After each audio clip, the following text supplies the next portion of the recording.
and gardens and other interests. Now, I have a story which I think combines all three of these topics. It's a dramatic story, so Ed, can I have some quite dramatic and dangerous music, please? So this is a true story. I came home the other week, and I found a squirrel in my kitchen. I don't know if any of you have ever had a squirrel in your kitchen. It's exciting. And I looked at the squirrel, he looked at me, we stared at each other for what felt like, a number of seconds.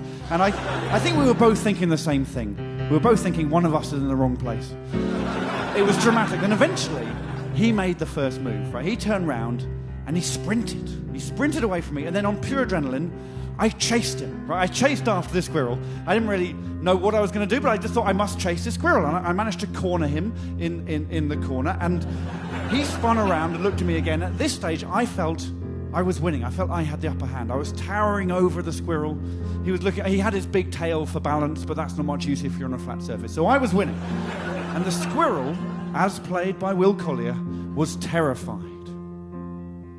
I am a squirrel, he's a man, but is a man a friend or foe? Man rarely kills us, but then again, man rarely picks us up and takes us home. It's a very thoughtful squirrel. Then all of a sudden, the telephone rang.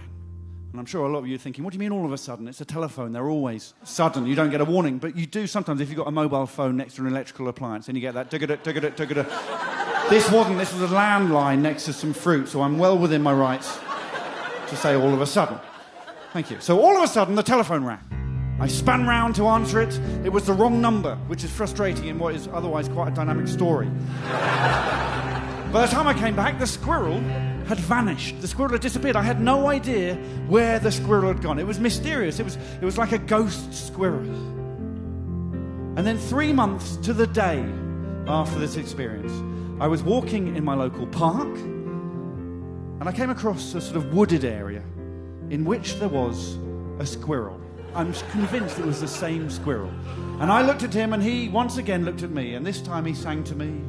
You've come to me, I had you wrong. You are my friend, you spared my life. I give you nuts, I share your food. Enter my home, come meet my wife. Thank you, but no, I'm allergic to nuts, and I'm too big for your doorway.